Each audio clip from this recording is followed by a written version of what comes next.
think we should probably get started with everything. So really quickly, my name is Gino, the director of Harvard Tech Japan. This is our second event, which is really exciting, in partnership with Venture Café Tokyo. We have two really good speakers, and really want to get back into it. So for our first speaker, it would be this man in the middle right here, Hideki Hamada, who is a Harvard Business School 2012 graduate and the Vice President of Global Strategy at Sansan. He will, give a brief introduction of himself, and then he's created a nice PowerPoint for us to understand his service and provide some insights on kind of how he's innovating within the traditional business space in Japan. Give me 1 second.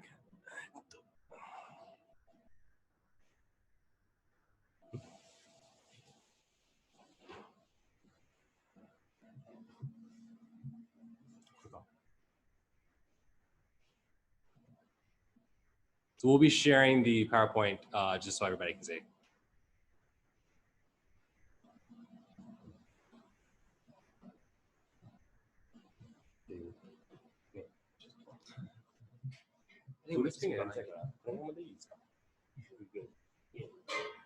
Is it okay? Oh, yeah. Yeah, it's this one. Yeah. Oh, sorry. Yep, but much. Stop share. Sorry. Go in. Ciao. I think it's just the window behind it. Oh, excuse me. It's Yep, yeah. there it is. Sorry, guys. Sorry for the delay. So when you do it, just click down. Okay. Yeah, you can just keep going as you go. Okay. Hi, everyone. Thank you for joining this session. I'm Hideki, VP of Global Strategy at Sansan Inc. Sansan is a newly listed ID startup that focuses on business card management. So in this session, I will go through who I am, what Sansan does with business card, and why we want to go global, especially US market, and what we do, what's our plan. So let me go through the presentation. Maybe we may need to scroll a little bit. A little bit about myself. I graduated University of Tokyo in 2005, and I joined a company called Mitsui, a trading company or shosha in Japan.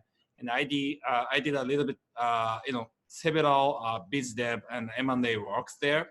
And also during that period, I went to HBS, Harvard for MBA, 2 years. And after 11-year tenure, I decided to quit and change my job to virtual currency, Bitcoin. So I joined a company called Bitflyer, then leading Bitcoin exchange in Japan. And I was in charge of its US expansion. So I was CFO and head of office there, and led the company to launch in the US with a license from 45 states, including New York, which was tough to get. And I was there for like 2 years. And after, several, almost like changing the momentum, I basically decided to leave and join Sansan last year. And I'm doing global strategy, which is basically a US expansion. So I will explain what I do now later.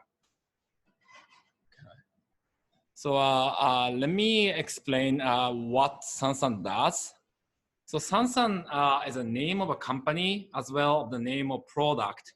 So Sansan as a product is an enterprise business card management software, which is used by 6,000 enterprise. We also have a B2C business called 8, which is pretty much LinkedIn equivalent. And we have 2.4 million users for that, which is actually bigger than the user of LinkedIn in Japan. So those are two businesses we have. And let me see. So our mission is turning encounters into innovation. So Canta is Dei in Japanese. So business card exchange is a symbol of the encounters or meetings. So we wanted the value we want to kind of, improve the value of the each encounters through giving people and enterprises the way to better manage the, history or evidence of the contact.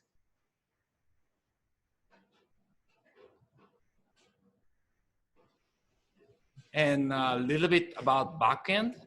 So what Sansan makes unique is, while we basically get like around 100 million business cards sent to Sansan every year, we still use a human check to make sure we can guarantee 99.9% accuracy, because we believe that business card data which is not accurate is crap, doesn't have a value, right? If your email address is wrong, that email is not delivered, and if your name is misspelled, it's very much inappropriate. So we still use human to make sure it's 99.9% accurate, but we obviously also use AI. So we have a data of hundreds of millions of business cards in the past. So we know the patterns of a business card. So by combining those AI and human entry, we can, guarantee the accuracy in pretty kind of, reasonable cost. So that's kind of our edge.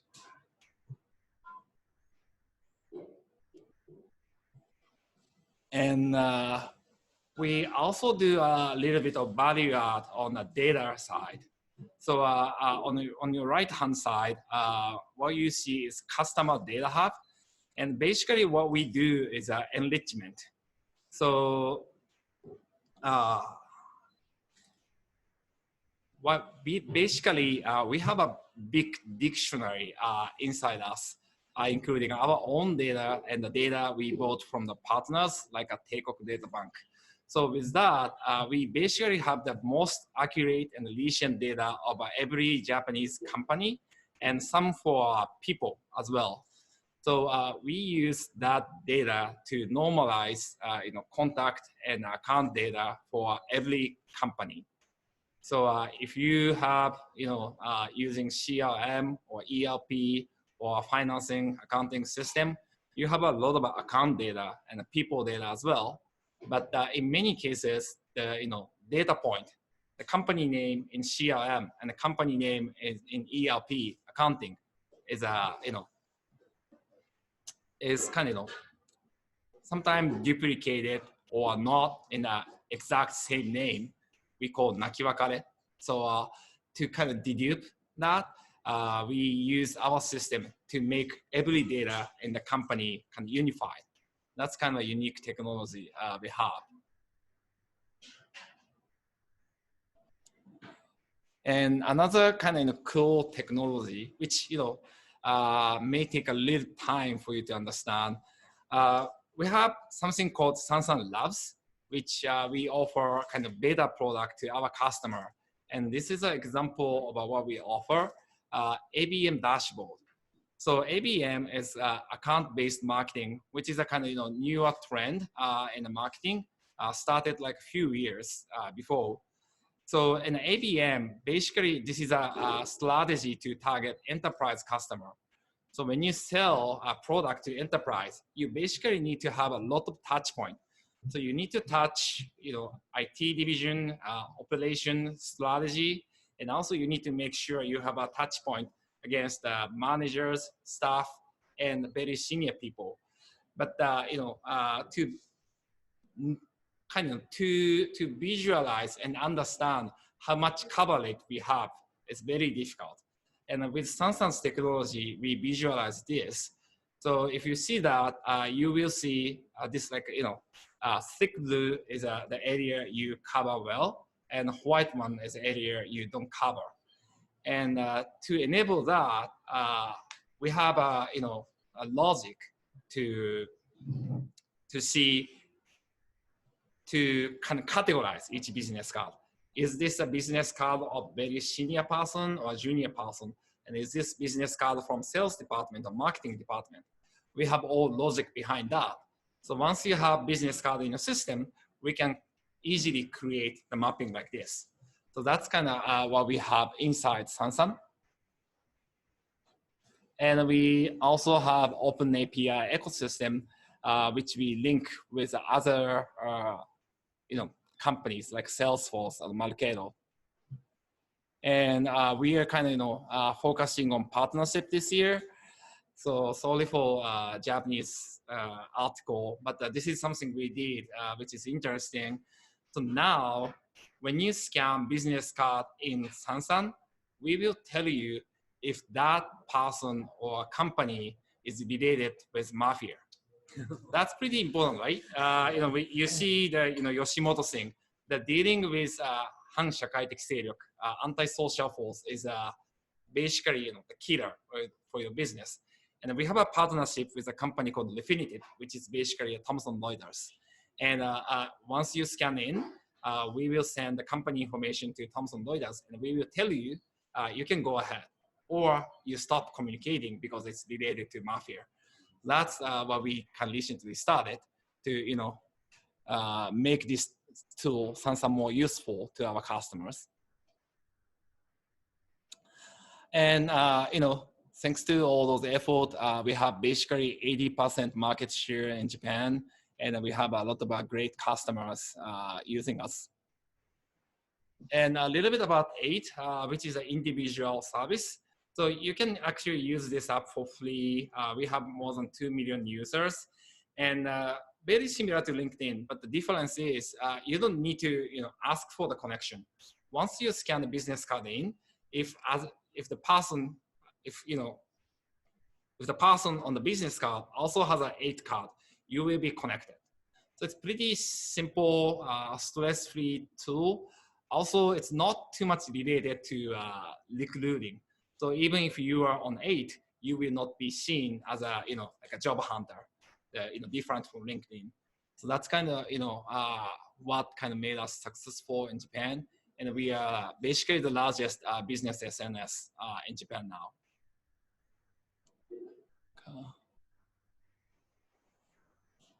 So we have 8 has roughly like 6 years history, and the total user is 2.5 million. Okay. So let's talk a little bit about global. And we have an office in Singapore, and my mission is to expand Sansan's business in the US.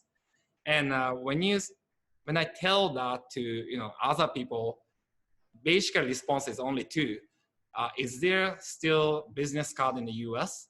Or you have LinkedIn in the US, and does it make sense for you to go into US market and compete with LinkedIn? So I wanted to kind of share kind of fact and stats first. So first, yes, LinkedIn is huge. 167 million US people has a profile. It's basically all the adult, or maybe most of the adult, including like university students, which is amazing. On the other end, let's talk about business card.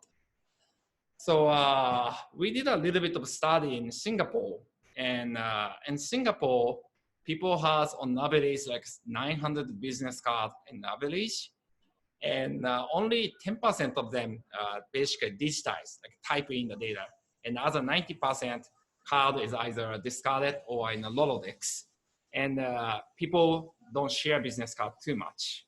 So that's that's how like Singapore or other Asian market is. So there's still business card, but people are not managing it. And we also wanted to know how much business card is printed over the world. And we have a good estimate in Japan, which we guess 2.2 billion cards are printed in Japan per year, which is a big number. But we think US is printing more. So Vistaprint is a world's largest business card printing company, and they print 6 billion business cards per year. And the US is the biggest market for them, roughly 30 to 40%. So in my estimate, only Vistaprint is printing like 2 billion business cards in the US, which is equivalent of, total Japan market. And as you know, there's like a Staples, Home Depot, local printers, and the owner of Minnesota Timberwolves owned the big factory, a big printing factory, which has 2 billion revenue a year, and their biggest line is a business card. So US people are printing business card a lot, but similar to Singapore, they don't have a business card management concept because there's no company like Sansan in the US. But people still scan a lot, search a lot about business card scanner. So there's a need in the US for the US people to manage business card. So that's what we know. And what we are doing in the US is pretty early, but we basically thought being kind of standalone and try to sell Sansan as a business card management tool, maybe a hard sell. So we started with a different strategy, which we kind of try to link us with a bigger platform. So the product I'm managing now is called Scan to Salesforce, which is a very simple business card scanning tool, which is great, which is very convenient for you to send business card data to our Salesforce. And I did this for like past 6 months or so, and now this Scan to Salesforce app is a third ranked among all the Salesforce apps. All the Salesforce apps in productivity category. So we are getting traction. And the interesting part is the second, the one step ahead is our competitor, Vision in Scan. So if you see the number 2 and number 3 of our Salesforce productivity app is actually a business card app. So that's the kind of argument I'm using against the people don't believe business card business in the US. So while I'm still trying, this is still early phase, but my plan is to grow this business and build a Sansan operation in the US and move there again, and try and build business based on a business card in the US. So that's what I'm trying to do now. I think I covered all the slide for now. Okay. Well, thank you. Well, thank you very much for that insight. I think we're going to move on to the next speaker, Jordan. But before we do that, if there are questions, I think we should probably save that to the end. Let Jordan kind of finish his presentation, and then from there we can kind of go and have like a quick conversation, but a nice in-depth conversation about each other's platforms.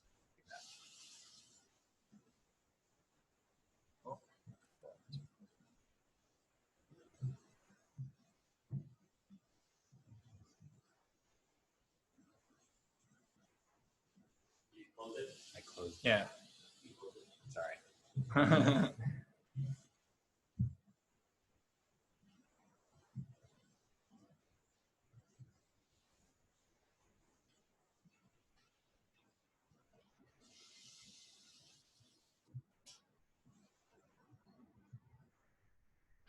It will switch.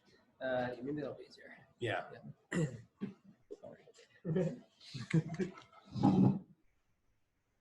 Perfect. Awesome. All right.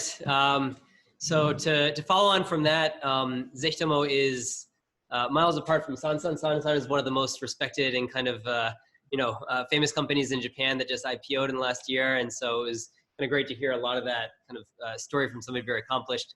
I'm maybe on the other end of that spectrum. Zehitomo is very much a startup. I'm also, despite being as part of this, I'm not actually from Harvard.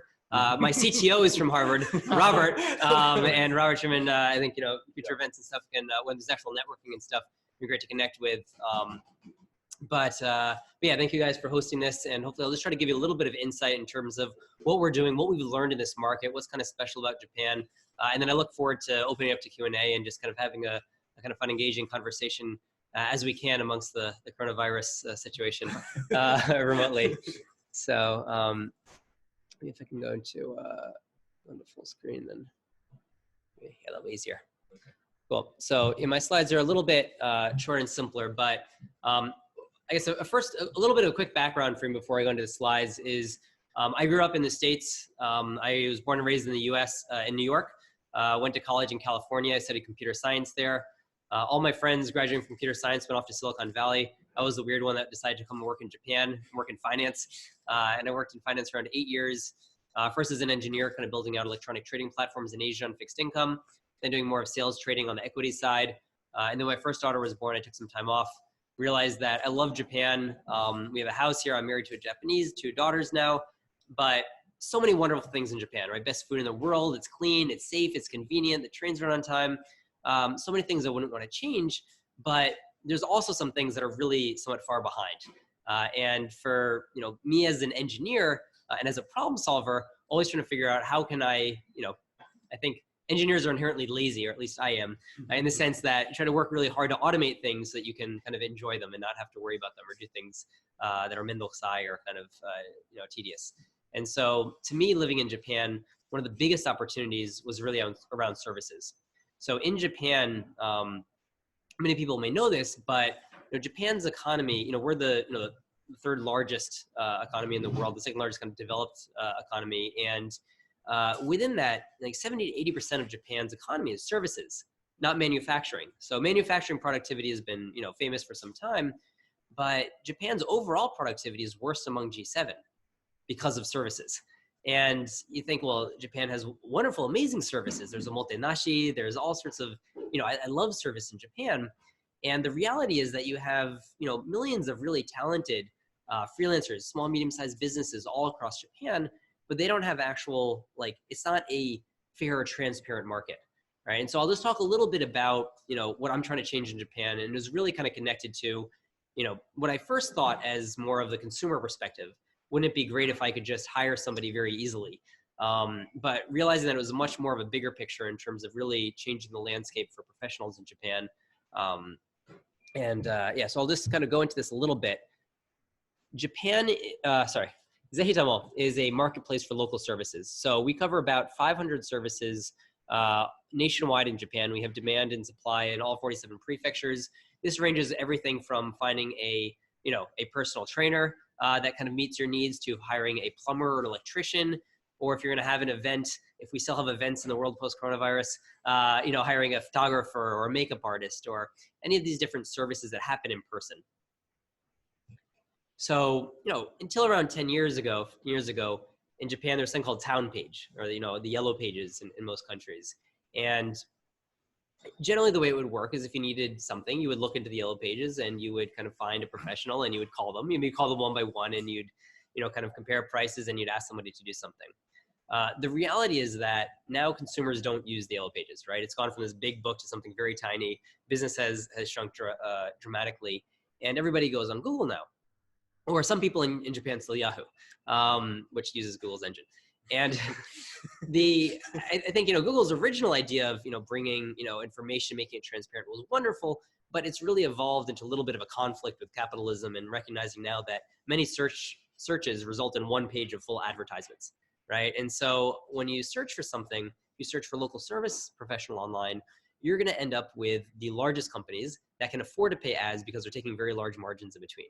And you have these millions of really, really talented artisans. Like Japan is a country of artisans, right? These talented freelancers and small businesses that are really skilled at what they do, but don't have the tools or resources to invest online or know how to market themselves effectively. And they're just kind of hidden in this very large market. And so our goal is to kind of make that market much more efficient and transparent, and to bring to light all the talents that we have across Japan. So as a market, there's multiple estimates, either 200 or 300 billion, but it's one of the largest consumer sectors yet to come online. So if you think about pretty much everything that you do, you're able to do online. The two large examples that are not online is largely local services. Hiring a plumber is still just as painful as it was 10 years ago, and medicine. And medicine has all sorts of regulation reasons, and I'm optimistic that Japan will continue, maybe hopefully become a leader in that space.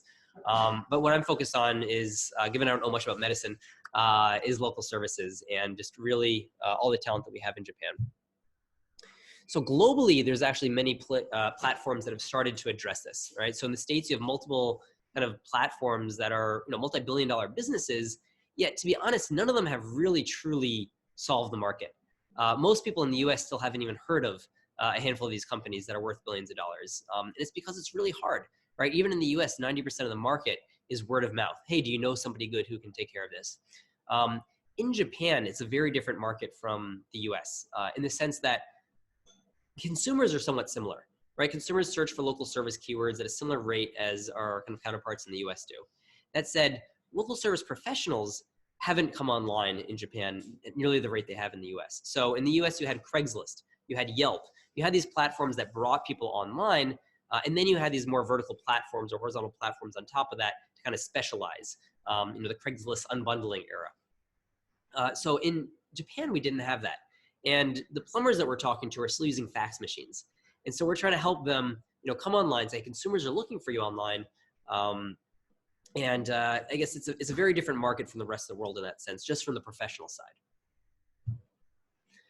So every year as a startup, like we've just been around for a few years. We did our first fundraising in 2017. In 2018, every year we're like, how do we grow 10x, right, as a startup?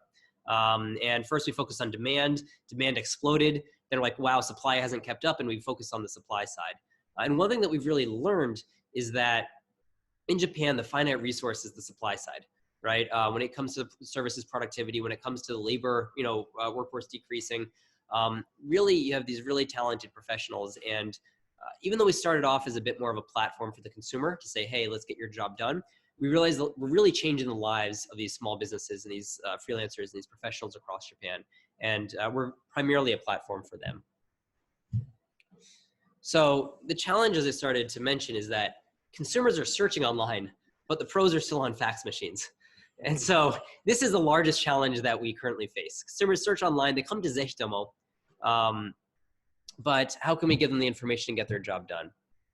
The highest leverage way for us to add more platform value, to get more business done in Japan, is to basically bring more pros online.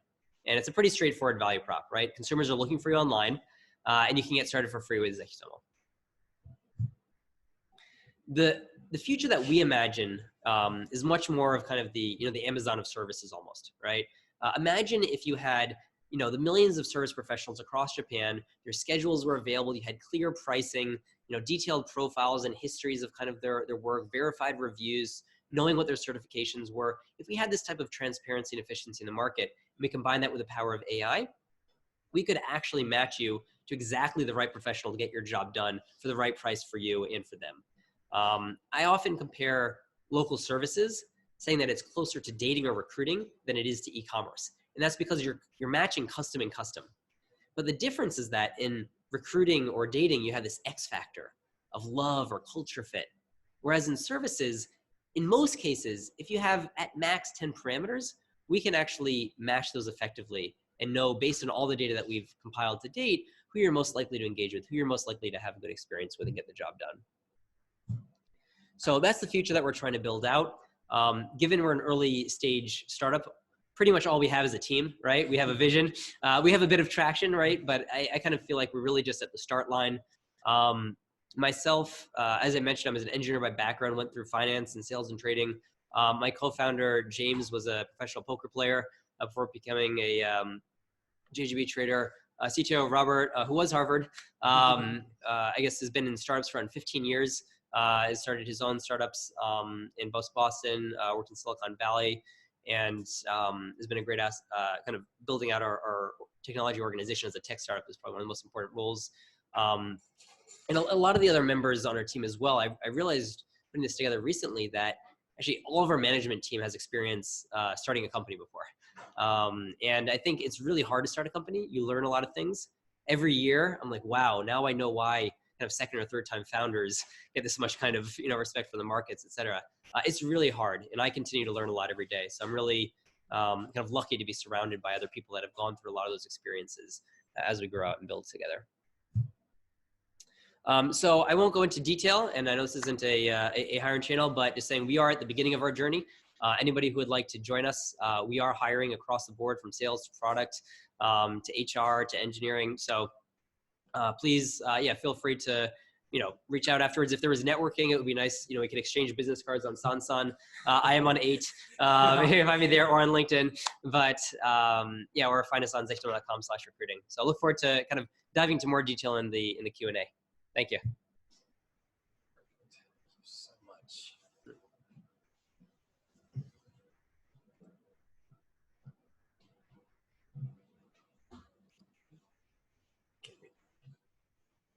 So I'm thinking, guys, we want to go into the Q&A portion, if that's okay.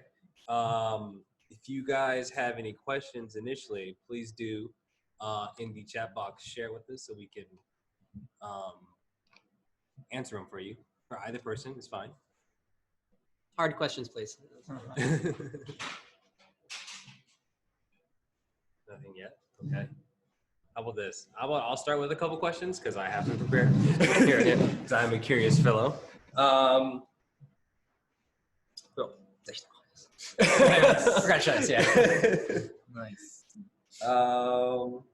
I guess you guys have kind of talked about it a little bit more. Actually, let's start with Jordan. You did mention a little bit about the future of Zehitomo. Would you want to go into a little bit more detail about kind of what you're seeing, how it's going to be, and then kind of just a little bit more detail about what you want for Zehitomo and how it's going to grow. So I think the reality is that we've started off, with this huge market.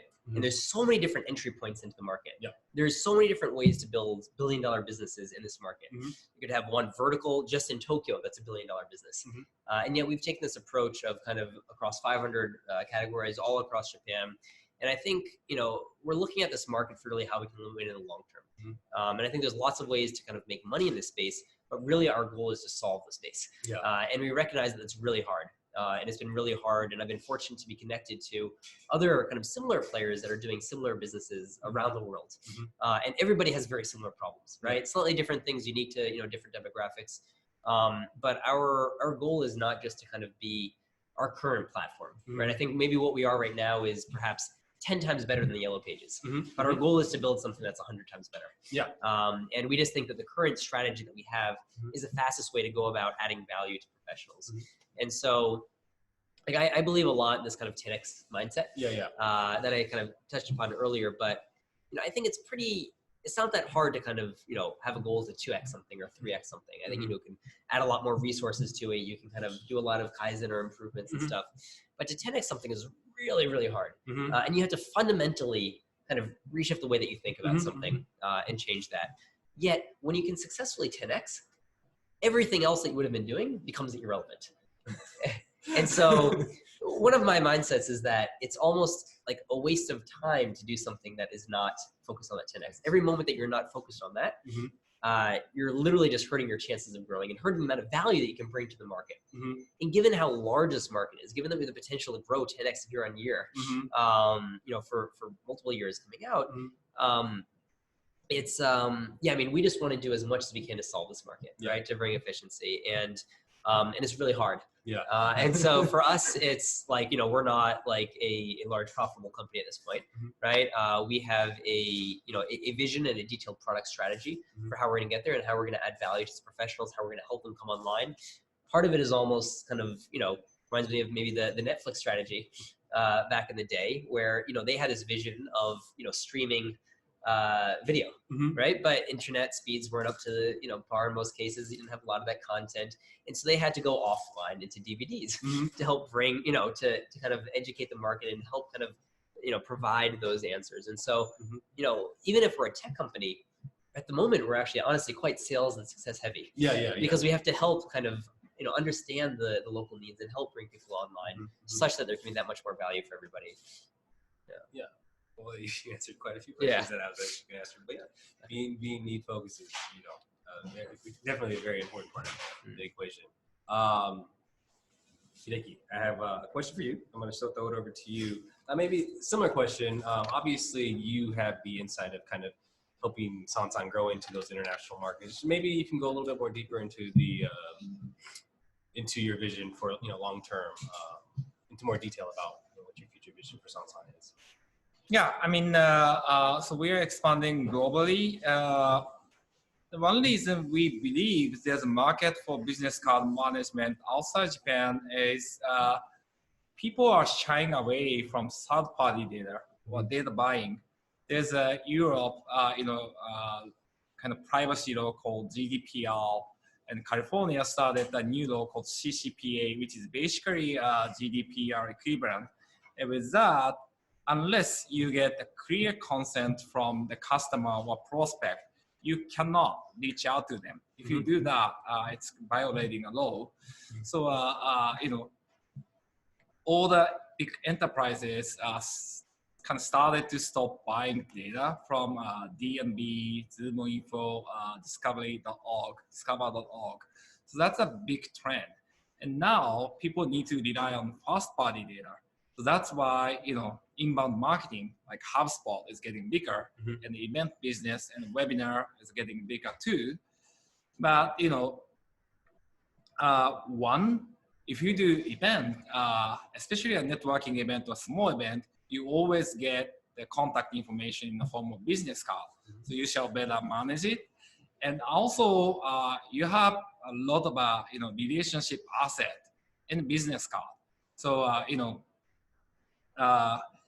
you can still use LinkedIn partly to get the access to the network of your colleagues. But if you are in a big company, you don't know all the employees. So with that, you have exposure to a limited network. But if you implement contact management system like Sansan company-wide, you have access to all the employees' network. So with that, you can unlock the value of the network or asset you have. So fundamentally, we believe that the value we offer to the companies is relevant and getting more relevant under the privacy laws or privacy concerns. So that's kind of the rationale, and we believe that the product like Sansan has a room to play. And we basically do kind of, so we offer the same, we plan to expand Sansan almost like as it is for the global market. That's kind of current plan we have. Thank you. Okay. I think we got some questions coming. Let's check the chat first. Oh, sorry. So from Yoshi at Saturday, Yoshi, our boy Yoshi, our last speaker from our first event. What were some of the barriers that the two of you have faced when trying to innovate in Japan's traditional business ecosystem? How did you overcome those barriers? I think this is a very poignant question, kind of something that I feel like is very important for us. So yeah, let's just start from Gordon and then kind of go through it. I think you talked about it a little bit, but Sure. I mean, I think one of the challenges I didn't talk about is that it's been every year we've in every month and every week and every day we've had different sets of challenges. And one of the unique challenges that we had is that we take a somewhat different business model than most other companies in Japan. So we're more of a lead generation platform. We're just charging for the introductions on our platform, and not actually charging for the amount of business that's done, given that local services are done offline, and we're not actually adding any value between the transaction right now. And given that we're adding value between the introduction, it makes sense to charge the introduction. Similar, I mean, Google and Facebook are lead gen platforms, but it's somewhat of a newer concept in Japan, especially for people doing traditional business. Many of our global peers have been using a lead gen platform. And one of the differences that we didn't expect so much in Japan is that as a lead gen platform, service providers would be bidding on jobs, right? And the idea is maybe you'd bid 10 times and get hired once. And you'd spend 500 yen to bid on a job, bid 10 times, 5,000 yen, you get hired for a 50,000 yen job, right? Great ROI, better than any of the kind of market or competition. But the challenge was that you had to have 9 rejections or 9 negative experiences, right? And what we realized is that in the States or in other countries, this worked a little bit better because you had more of that hustle mindset, right? People were more aggressively going after business, and they didn't mind that rejection as much because they know that they can connect it to more and more business. And that's the number one thing they're trying to grow. In Japan, people were like, well, I got ignored a few times, so your service is broken, right? These are irrelevant requests or sakura. And we're like, but no, it's actually these are really high quality requests. They've answered 10 questions, they put in their personal information, right? And you're kind of marketing to them. And it worked for some categories. It worked for some areas where people are a bit more tech savvy. It worked for people who are a bit more aggressive in terms of growing their business. But we realized to win this market long term, we need to be a platform for all professionals. And so we pivoted our model towards the end of 2018. That was when I said the supply wasn't catching up to demand. And we realized that we had to automate the entire platform. And so for the service professionals in Japan, I think compared to other countries, really high level of service, right? And there's always, exceptions to everything, but generally I would say compared to the US or compared to other countries, you have like really high level of skill and really high level of service in Japan. But perhaps compared to other countries, and this is a generalization, it's absolutely not true to everybody, lower levels of kind of aggression in growing your business or aggressive in kind of marketing yourself to be able to close deals. And so often what we hear is that, hey, I'm good at what I do, but I don't really know how to do business. And we don't want all these small businesses and freelancers trying to figure out, okay, how can we become MBAs in our own business? We want them to be focused on doing as good a job as their work as they can. And we should be able to kind of connect that business for them and help them grow their revenue. And so we basically evolved our business to automate the matching on their behalf, to automate the bidding process for them to be able to say, hey, if it's these different types of criteria, send this message on our behalf. And now the experience is much more pleasant, right? Even if they're bidding 10 times, they're only getting responses or interacting with the platform when they get a response, when they get hired, when they have a positive experience. And so for us, that was a real kind of turning point in the business. And it was hard because we had moved really fast in terms of growing a certain way. And we had to decide that, hey, we are going to stop this and we are going to kind of shift our energy and momentum. But that ultimately kind of led to us kind of solving supply and demand in Japan, which was kind of different from other countries. Thank you. Just a little bit. Yeah, so I guess I will talk about like a Sansan strategy in Japan, which worked. So it took like 12 years for Sansan to go public with 100 million revenue. So it took time. And initially people, didn't want to share a business card and didn't want to pay a lot for a business card management. So we did several things. One strategy, first we needed to be trusted by enterprise. So the strategy we took is that all the employees needed to get, we decided all the employees need to get the certification, 個人情報保護士. So everyone in the Sansan has that certification. So with that, we show our customers that we are very serious about, protecting your information, your customer information. That was our first step. And another was we focus very much on customer success, as we call today. So, once people buy that, it's a cloud platform we want customer to use for a long time. So, we took the customer success very seriously, and we were, I think, one of the first Japanese company who built the customer success team, not the customer support. So we are pretty proactive in working with customer to make sure the customer, get the full value out of Sansan. And last strategy, I think, which worked the best, was actually a TV commercial. So it's funny, right? 早く言ってよ, it's a kind of famous phrase. But we started this in 2013 after we got funding from Goldman Sachs and DCM, big venture capital. And this was a strategy kind of worked the best for us because, it, articulate the pain point very clearly. And also it showed to our customers that we are kind of trustable company because we do a lot of TV commercial. And I think that those three are the key success factor in Sansan's like the Japan penetration. Yeah. Thank you.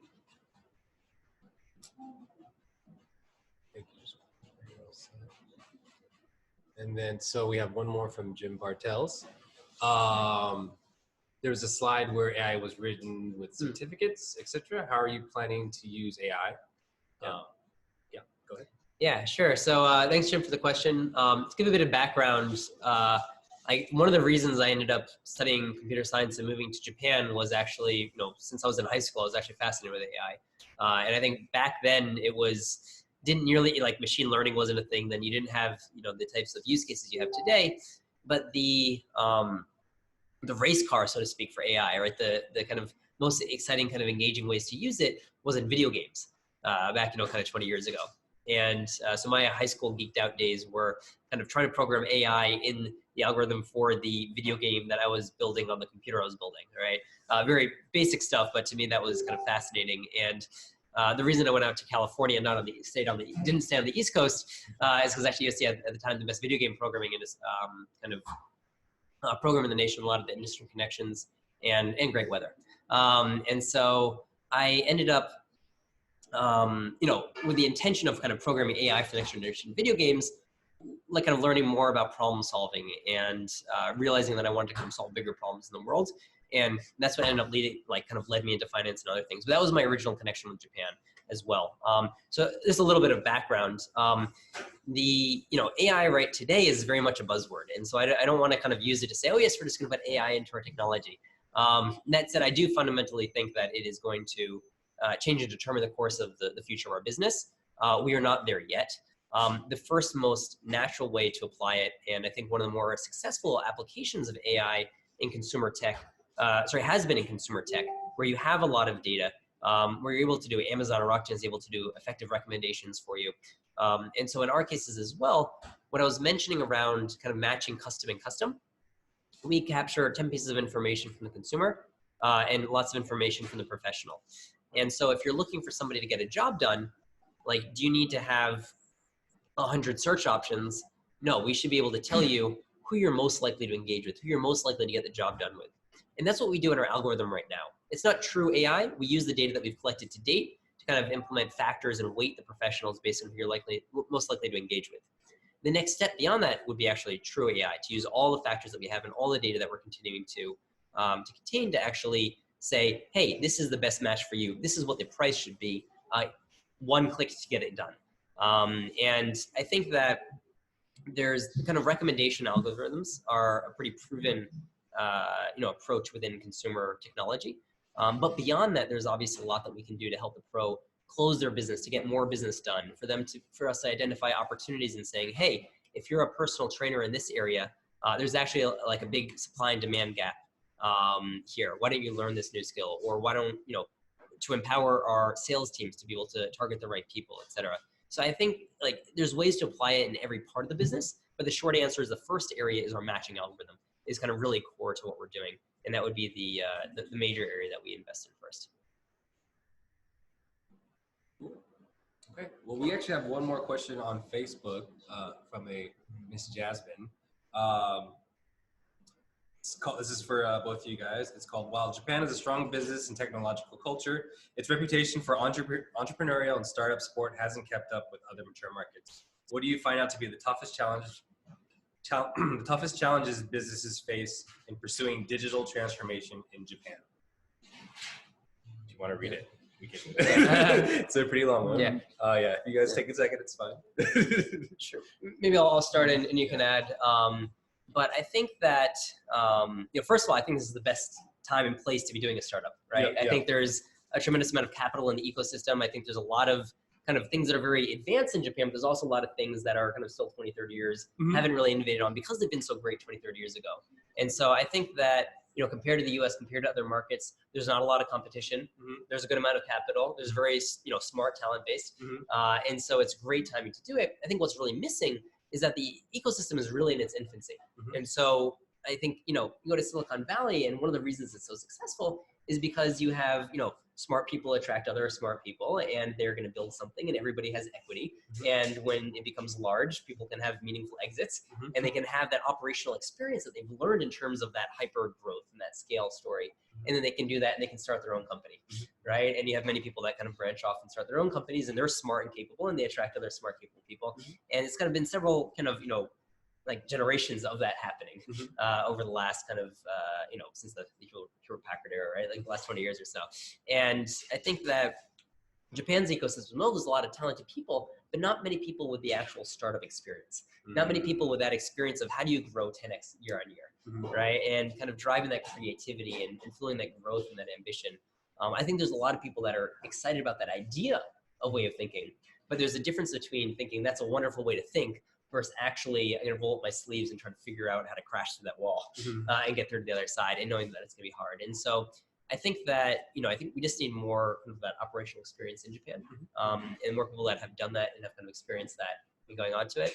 Obviously, there's other different kind of cultural challenges in terms of more of the kind of risk-off mentality in many areas, or with parents saying to their kids, yes, like, you should go work at the biggest possible company there is. But I think that the risk-reward balance, or kind of trade-off rather, in doing a startup in Japan, if you're working with a good team that you enjoy, I think it can be one of the most rewarding things possible. And so, I think it's probably a smart group of people that are tuned in today. I would say the best thing for Japan's ecosystem and for Japan's future and for the world's future is for everybody here to kind of join a startup. And if you're interested in talking to Zehitomo, please let me know. But many other great startups as well. And you should do something you're passionate about. I think really the kind of fit with people and where your motivation is lined up with the company's challenges is crucial. Yeah, I echo Jordan about like the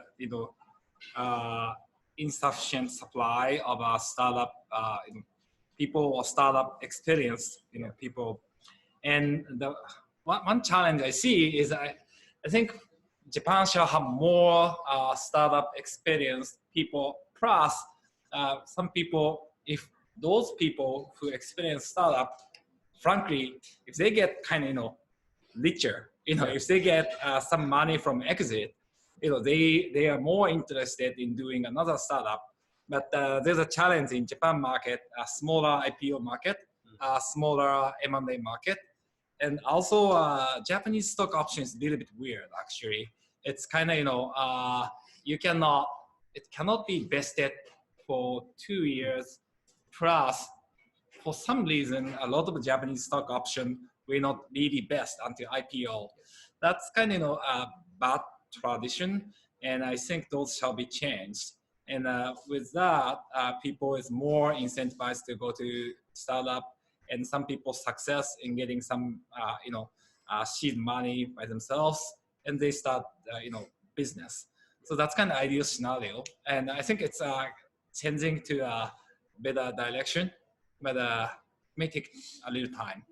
It's a really good point on the stock options. I think, that's why a lot of people in Silicon Valley are able to have those meaningful exits. But I think, in Silicon Valley, the norm is you will vest equity over 4 years, like 25% a year, and, maybe slightly different kind of breakdowns, but that's generally the best practice. And one of the reasons is that, like, an IPO is usually not the goal of many of these companies. It's a means, or it's a way of kind of continuing to grow or to kind of access different, funds, et cetera. Whereas in Japan, lots of times, I think many times from the investor perspective as well, the goal becomes the IPO. And so I think that's slowly starting to shift, and more savvy investors are realizing, and there's much more kind of later stage capital that's starting to become available right now. Japanese corporates, absolutely, like with their huge capital, their huge balance sheets, I think should be spending it a lot more aggressively. I think that'll be good for them. It would be good for Japan. But yeah, around stock options, it is starting to change with startups. It's still, the majority is like there's a lockup period until after IPO, which can be, several years, if not more. But the reality is that some people are going to be a great fit for the first 2 years and not be a great fit later. Right. And you don't want to kind of force yourself in this environment where like, oh, I'm just going to stay on until the IPO. It's not good for you. It's not good for the company. And so at Zehitomo, we worked really hard to actually create kind of that Silicon Valley structure where it's basically 4-year vesting, 25% a year, regardless of IPO or not. And so it's like Yusho Kabo, so it's a slightly different structure where we're able to do that. But that also means that even if it's M&A, for example, that it's not all going to be treated as tax, right? Or it's not going to be treated as income. And so I think just but making that easier and less expensive and more kind of the norm. I think, regulation and kind of policies in Japan are catching up to the US, but it's still a couple decades behind. Yeah. So I always hope it'll get there sooner or later, to your point. I think I agree. Just hopefully we can get there sooner. Well, we're looking at time. It's almost, if there are no other follow-up questions, I think we're getting pretty close to time right now. It's 9:02. So I think we're all set. So if you guys have any closing remarks or anything like that, if you guys don't have anything, do you have anything? We still give very nice packages of stock options to everybody who joins us. Talk about stock options, but I think that's something that all startups should aspire to do. yeah, so thank you guys for joining us today at Venture Cafe. Obviously, this was a new platform. I think it was a rousing success. We had 2 great speakers right here. Thank you very much for joining us. We really do appreciate it. We had a lot of great insight from you guys. And whoever was watching us, thank you for the great questions, and thank you again for watching. Okay, we're all set. Thank you. Thank you for organizing. Thank you. Thank you. Thank you. Okay. Thank you.